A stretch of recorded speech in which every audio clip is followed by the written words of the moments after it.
কিন্তু আমি এই উত্তরটা চাই। আমি চাই না আমার ভাইয়ের এই প্রশ্নটার উত্তর না নিয়ে আমি মরতে চাই না। আপনারা একটু দয়া করে আমার ইচ্ছা বলতে আমার মাকে আমি রাখতে পারবো, দয়া করে আপনারা এই প্রশ্নের উত্তরটা আমাকে দিয়ে দেন। আমি আর বলতে পারছি না। ধন্যবাদ। আব্বুকে 2013 সালের 28শে নভেম্বর ঢাকা কেন্দ্রীয় কারাগারের সামনে থেকে নিয়ে যাওয়া হয়। দীর্ঘ প্রায় 12 বছর পার হয়ে গেল, তবুও আমি আমার আব্বুর কোনো খোঁজ খবর পাইনি। এই বিগত হাসিনা সরকারের আমলে আমরা কোনোভাবে এটার কোনো বিচার পাইনি। তবে এই 2024 সালে একটা নতুনভাবে আমরা স্বাধীন হই। স্বাধীন হওয়ার পরে আমরা ভাবি যে আমরা নতুন একটা আলোর দিক খুঁজে পাবো।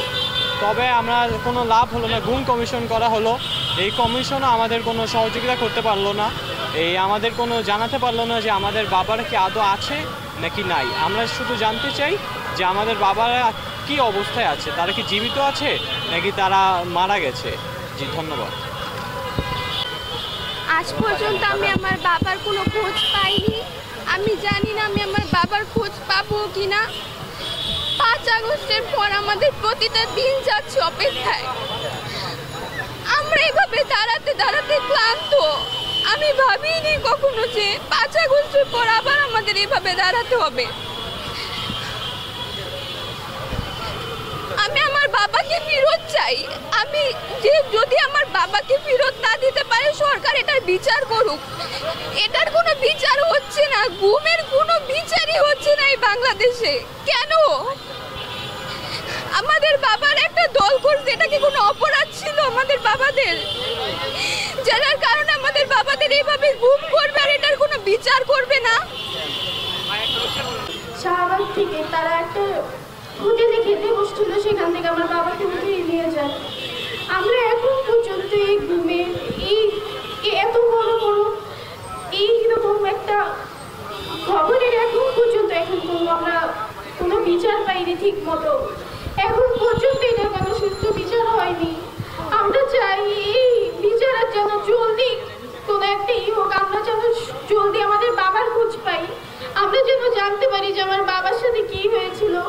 আমরা জানতে চাই। আমরা আর এভাবে কতদিন রাস্তায় দাঁড়িয়ে থাকবো? আমরা জানতে চাই আমার বাবার সাথে কি হয়েছে, সবার সাথে কি হয়েছে। আমরা এভাবে রাস্তায় দাঁড়িয়ে থাকতে চাই না। যদি সরকার যদি আমাদের সবার যদি খোঁজ বের করে দেয়, আমরা এভাবে আর কতদিন আমরা এভাবে বের হয়ে রাস্তায় দাঁড়িয়ে থাকবো? আমরা কি স্বাধীন রাষ্ট্রে কি আমরা কি আমার বাবার কোনো খোঁজ পেতে পারবো না? কেন এই রাষ্ট্র আমাদের বাবাদের এখন পর্যন্ত কোনো খোঁজ খবর দিচ্ছে না? কতদিন আমরা এই কষ্ট আর আমরা কতদিন বলবো আপনাদের কাছে? আপনারা আমাদের এইটুকু জিনিস কেন আপনাদেরকে এখনো বলছেন না? এতটুক জিনিস আমাদের এখনো বলছেন না। আমরা কতদিন আমার বাবার জন্য খুঁজবো? আমার বাবা 15 বছর ধরে আমার কাছে নেই। আমার বাবার খোঁজের জন্য আমি বিভিন্ন জায়গায় যে প্রত্যেকটি মানব বন্ধুরে আমি বলেছি, সবাই আমরা উপজেলা বিএনপি সভাপতি এবং সাবেক এমপি। আজ পর্যন্ত আমার বাবা এবং দাদাকে যখন তুলে নিয়ে যাওয়া হয়, তাদের সাথে একই সাথে অ্যারেস্ট করা হয় 11 জনকে, আরো 11 জনকে। সেই 11 জনকে সেই রাতেই র্যাব থানায় হ্যান্ড ওভার করে। কিন্তু আমার বাবার দাদাকে আলাদা গাড়িতে করে আলাদাভাবে কুমিল্লার দিকে নিয়ে যাওয়া হয়। এরপরে কুমিল্লা থেকে কোথায় নেওয়া হয় সেটা আর আমরা জানি না। আজ পর্যন্ত আমরা তাদের কোনো খোঁজ খবর পাইনি। আজকে 12 বছর হতে চললো, এখন পর্যন্ত কোনো কাগজে যখন বাবার নাম লিখতে চাই, যখন জিজ্ঞেস করে বাবা জীবিত না মৃত, বুকটা আটকে ওঠে। কি লিখবো? আপনারা কি এটার উত্তরটা দিতে পারবেন? আপনারা কি আমাকে এই উত্তরটা দিতে পারবেন? আমার বাবার নামের আগে আমি কি লিখবো, মৃত না জীবিত? এই দেশ কি আমাকে এই উত্তরটা দিতে পারবে? আমার ছোট 2টা বোন এখন পর্যন্ত বাবার জন্য যে কিভাবে ছটফট করে, সেটা আপনারা না দেখলে কখনোই বুঝতে পারবেন না। আমি বর্তমান তত্ত্বাবধায়ক সরকারকে আমি অনুরোধ করব, এই যে আপনারা যে গুম কমিশন গঠন করেছেন, আসলে গুম কমিশন তো এখন পর্যন্ত আমাদেরকে অন্ধকারের মধ্যেই রেখেছে।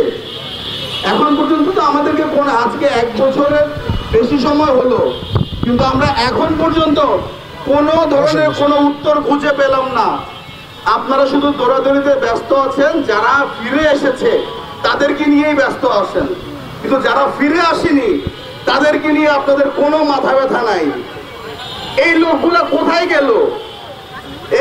এই লোকগুলা কি এমনিতেই হাওয়া হয়ে গেল? আমাদের লাকসামের যে ঘটনা, সেই ঘটনাটাতে একদম দিনের আলোর মতো স্পষ্ট যে র্যাব এই কাজটা করেছে। র্যাবের তৎকালীন যে ডিআইডি শাহজাহান আলী, তার ব্যাচ নাম্বার 6092, তৎকালীন মেজর আরিফ, সে একদম স্ট্রেটলি লাকসাম থানায় বাকি 11 জনকে হ্যান্ড ওভার করেছে। এবং লাকসাম থানার ভারপ্রাপ্ত কর্মকর্তা যখন জিজ্ঞেস করেছিল যে হিরো ভাই এবং মোমাইন ভাই কোথায়, তখন সেই র্যাবের আরিফ এবং ডিআইডি শাহজাহান আলী মিলে সে ভারপ্রাপ্ত কর্মকর্তাকে একটা চিরকুট দেয় যে এখানে নাম এবং নাম্বার লেখা আছে, এই নাম্বারে যোগাযোগ করেন, যোগাযোগ করলে আপনি সব। ঘুমের শিকার হয়েছিলাম। আল্লাহ রাব্বুল আলামিনের কৃপায় আমি ঘুম থেকে ফেরত আসতে পেরেছি। ঘুম থেকে ফেরত আসার পর থেকে যে সকল সহযোদ্ধারা এখন পর্যন্ত গুম হয়ে আছে, সেই সহযোদ্ধাদের পরিবারদেরকে সাথে নিয়ে আমরা রাজপথে ফ্যাসিস্ট সরকারের বিরুদ্ধে আন্দোলন সংগ্রাম করে গেছি আমরা দীর্ঘদিন। কিন্তু দুঃখের বিষয়, 5 তারিখের পরে আমরা চিন্তা করেছিলাম আমাদের গুম হওয়া সদস্য সহযোদ্ধাদের আমরা ফিরে পাবো, সেই আশায় বুক বেঁধেছিলাম ফ্যাসিস্টদের বিদায় হওয়ার পরে। কিন্তু অত্যন্ত দুঃখের বিষয় হলো, একটি অন্তর্বর্তীকালীন সরকার গঠন হলো, গুম কমিশন গঠন হলো, একটি ট্রাইব্যুনাল হলো। আমার মনে হয় যে যার স্বার্থের কাছে ব্যস্ত হয়ে পড়ল, আর গুম হওয়া পরিবারের সদস্যরা রাজপথে রাস্তায় আন্দোলন করে যাচ্ছে। আমরা আমাদের যারা পরিবারের সদস্য গুম আছে তাদের যেন একটা সন্ধান দেওয়া হয় এবং তাদের সাথে যারা এরকম অত্যাচার করেছে, নির্যাতন করেছে, তাদের যেন একটা বিচার করে। তার প্রেক্ষিতে আমরা দেখলাম একটা তদন্ত কমিশন গঠন করা হয়েছে। আমরা 12 বছর রাস্তায় দাঁড়িয়ে চিৎকার করে করে যেই কমিশনটা গঠন করার জন্য বিনোদ স্যারকে বললাম, সেই কমিশন গঠিত হলো ঠিকই, কিন্তু সেই কমিশন আমাদের কোনো খবর দেয় না, আমাদের স্বামীদের কোনো সন্ধান দেয় না। এই কমিশনটা আমি জানি না, আমার ক্ষোভের থেকে এটা বলতে হচ্ছে যে এই কমিশনটা গঠন করলাম আমরা যারা গুম হয়ে থাকা যে ব্যক্তিরা আছে এখনো ফেরত আসেনি, সেই পরিবারের সদস্যগুলো আমরা রাস্তার মধ্যে দাঁড়ায় চিৎকার করে করে বললাম আমাদের একটা কমিশন দেন, আমাদের একটা খবরের জন্য একটা ব্যবস্থা করে দেন। সেই কমিশন গঠন হলো ঠিকই, কিন্তু সেই কমিশন এখন পর্যন্ত আমাদের স্বামী যারা এরকম গুম হয়ে আছে তাদের ব্যাপারে কোনো রকম কোনো তথ্যই তারা দিচ্ছে না। আমি চাই এই কমিশন তাদের যতদিন মেয়াদকাল আছে তারা যেন অন্তত এই ব্যাপারটার একটা মীমাংসা করে যায়, এটা যেন একটা অমীমাংসিত হয়ে না থাকে। 12টা বছর আমি এই একটা বিচার চেয়েছে, সন্ধান চেয়েছে, এরকম রাস্তায় দাঁড়াইছি। আমি আর সামনের 12 বছর দাঁড়াতে চাই না। আমি চাই না আমার সন্তান এরকম করে দাঁড়ায় একটা ছোট থেকে শৈশব থেকে গেল, আর কিছুদিন পরে তার যৌবন শেষ হয়ে যাবে, হয়তো একসময় সে আমার পর্যায়ে চলে আসবে, তারপরে কি সে তার বাবার সন্তান এভাবে দাঁড়ায় চিৎকার করে বলতে থাকবে যে আমার বাবাকে ফেরত দেন, আমার বাবার সন্ধান দেন, আমার বাবার সাথে কি হয়েছে সেটা আমাদেরকে জানান। তাদেরকে যারা এভাবে তুলে নিয়ে গেছে তাদের সাথে কি হয়েছে সেটা আমাদেরকে জানান, যারা জড়িত তাদের ব্যবস্থা করেন, তাদের বিচার করেন। এই বিচারটা তো এখন দেখা যাচ্ছে একটা প্রহসনের মতো একটা বিচার হয়ে যাচ্ছে। যেসব বাহিনীর নাম আসছে তাদেরকে জন্য আলাদা একটা ব্যবস্থা করা হচ্ছে। আইন তো সবার জন্যই সমান। আমার স্বামী যখন এরকম নিখোঁজ হয়েছে তাদের সাথে যারা জড়িত তাদের সাথে যে বিচার করা হবে তাদের সাথে জড়িত বাহিনী শুধু বাহিনীর নামে জড়িত থাকে দেখে তাদের জন্য আলাদাভাবে তাদের ব্যবস্থা হবে, সেটা তো হওয়ার কথা না। জন্য সমান হওয়া উচিত। তাহলে তো সেই বৈষম্য থেকেই গেল, যে এই বৈষম্যের কারণেই আজকে এই 5ই আগস্টের জন্ম হয়েছিল। সেই বৈষম্যের শিকার যদি আজকে আমরাও হয়ে যাই, তাহলে তো এই বৈষম্য সারা জীবন চলতে থাকবে। এই বৈষম্য কোনোদিন আর দূর হবে না। আমি চাই এখন অন্তর্বর্তীকালীন সরকার, আমরা যারা এরকম এই কেসগুলোতে সংশ্লিষ্ট মানুষগুলো কোথায় তারা, কারণ একজন মানুষ তো তুলে নিয়ে যায়নি, এবং যারা তুলে নিয়ে গেছে, যারা সেলে, টর্চার সেলে, সিক্রেট ডিটেনশন সেল, আয়না ঘরে রেখেছে, তারপরে যারা এদেরকে যদি হত্যা করা হয় সেই মেকানিজমে ছিল জিয়াউল হাসানদের সাথে, তো সেই মানুষগুলো কোথায়? আমরা আমাদের স্বচ্ছ বিচারিক প্রক্রিয়ায় বিচার চাই, এবং এই মানুষগুলোকে আসলে সত্যের মুখোমুখি হতে হবে। তারা যদি কোনো রাজনৈতিক প্রভাবে করে, প্রশাসনিক চাপে করে, এই সত্যিগুলোও সামনে আসতে হবে। এই মানুষগুলো কারা? যারা এরকম ঘৃণ্য চরম মানবাধিকার লঙ্ঘনের সাথে ছিল এবং রাষ্ট্রীয় বাহিনীতে কর্মরত ছিল, এখনো আছে, অনেকে ইউনিফর্মে আছে। এই মানুষগুলোর নাম সামনে আসতে হবে, এবং আমাদের বিচারাধীন ব্যবস্থায় ন্যায় বিচারের ক্ষেত্রে প্রত্যেক পর্যায়ের মানুষের যাদের যতটুকু অপরাধ সেই অনুযায়ী তাদেরকে বিচারের আওতায় আনতে হবে। আমরা সবাই চাই, আমার মা 75 বছরের বেশি হয়ে গেছে এখন, এবং আপনি জানেন এখানে যে পরিবারগুলো দাঁড়ানো আছে তাদের মা বাবা অনেকেই আমরা হারিয়ে ফেলেছি। সন্তানগুলোকে আমাদের জন্য একটা জবাব দরকার। আমার মনে হয় না এটা খুব বেশি চাওয়া। ভাইয়ের সাথে কি হয়েছে, ভাইয়ের সাথে কি হয়েছে এবং ভাইয়ের সাথে কোন বাহিনী ছিল, কারা যুক্ত ছিল, এই সত্যটা সামনে আসুক। এই সত্যের জন্য আমাদেরকে বিগত 16 বছরও সংগ্রাম করতে হয়েছে। এই রেজিমের সময়, এই ইন্টারিমের সময়ও আমাকে 11 বছরই একইভাবে সংগ্রাম করে যেতে হচ্ছে।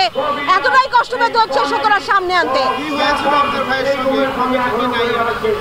2013 সালের 4 ডিসেম্বর র্যাপিড অ্যাকশন ব্যাটালিয়ন তুলে নিয়ে গেছেন 2014 5 জানুয়ারির ইলেকশনের আগে, এবং আপনারা জানেন 14 ইলেকশন, 18 ইলেকশন, 24 ইলেকশন পূর্ববর্তী সময়গুলোতে দেশব্যাপী ব্যাপকভাবে বলপূর্বক গুম ও বিচার বহির্ভূত হত্যা করা হয় এবং নির্বিচারে অ্যারেস্ট করা হয়। তো সেইখানে আমার ভাই একজন, যাকে 2014 ইলেকশনের আগে, 5 জানুয়ারি ইলেকশনের আগে 2013 সালের 4 ডিসেম্বর বসুন্ধরা রেসিডেন্সিয়াল এরিয়া থেকে সাথে আরো 5 জন ছিলেন, 6 জনকে বসুন্ধরা থেকে তুলে নিয়ে যায়। কালো মুখোশ পরিয়ে, হাতকড়া পরিয়ে র্যাপিড অ্যাকশন ব্যাটালিয়নের 2টা ডাবল কভার ভ্যান, একটা মাইক্রোবাস। আজকে 13 বছর পার হয়ে গেছে, একইভাবে ভাইয়ের সন্ধান চাচ্ছি। এবং আমরা কিন্তু ভাইয়েরটা, এই ভিকটিম পরিবার, মায়েরা, তাদের স্ত্রীরা, সন্তানরা, আমরা পরিবারের সদস্যরা একইভাবে ছবি নিয়ে আবারও বিচারের দাবিতে আবারও আজকে আমাদের জন্য অত্যন্ত লজ্জার, আমাদেরকে আজকেও এই কথা বলতে আসতে হচ্ছে, আপনাদের কাছে, আপনাদের সামনে আসতে হচ্ছে। এবং আমরা চাই প্রত্যেকটা পরিবার তাদের সন্তানদের সাথে কি হয়েছে সেই সন্ধানটা পাক। পরবর্তীতে আমরা জানি না আমাদের রাষ্ট্র এখন আসলে কতটুকু শক্তিশালী এই বিচার করার জন্য। রাষ্ট্রীয় ইনস্টিটিউশনগুলো,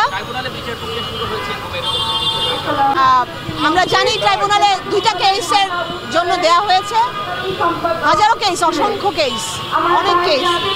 এখন এটার ক্যাপাবিলিটি আর ক্যাপাসিটি কতটুকু আসলে এই কেসগুলো সাপোর্ট করার জন্য?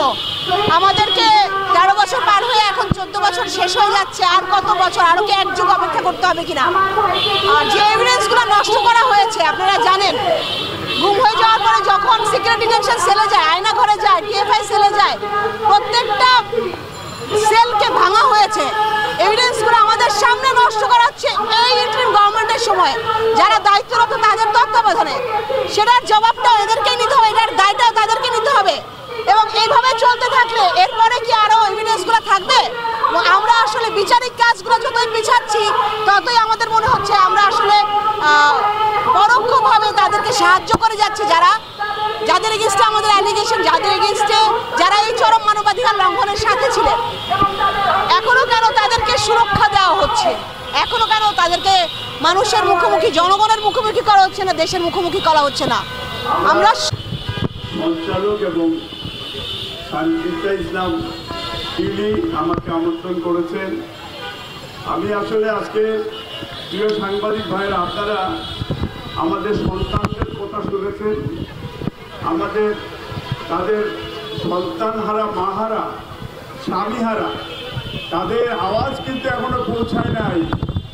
গত 15 বছর ধরেই তো এই গুম খুন জারি ছিল, এখন কেন ন্যায় বিচার পাচ্ছে না?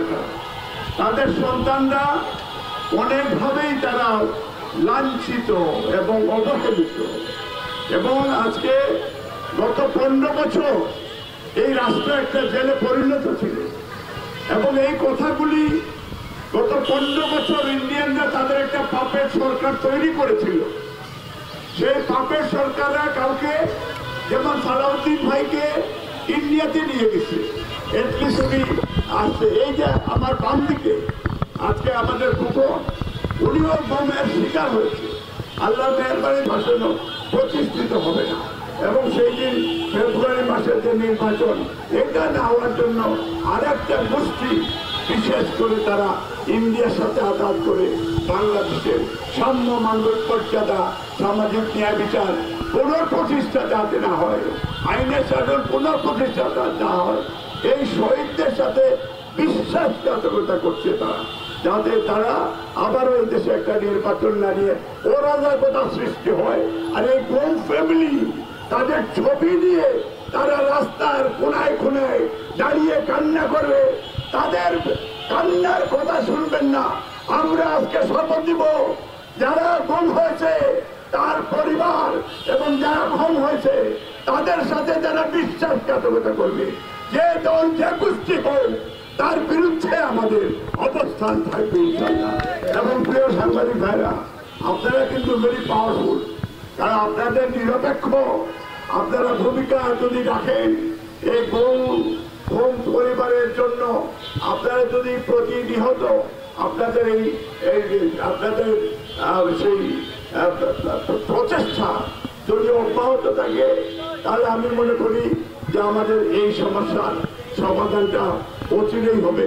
এবং ডক্টর ইউনূসকেও বলি, আপনাকে ইন্টারন্যাশনালি আপনি একজন মানবাধিকার কর্মী হিসাবে আপনাকে অনেক সম্মান করে, তাহলে আপনার এই ক্যাবিনেট এই আয়নাগরের আবিষ্কার করলেন, এখন স্টপ কেন? বাকি 1500 লোক কোথায় গেল? এবং যাদেরকে এখন আপনারা বিভিন্ন ভাবে বড় বড় রাঘব গোয়ালদেরকে আপনারা বলছেন, তারা আবার সেফ সাইড কেন? এবং দেশ থেকে বাইরে 22.7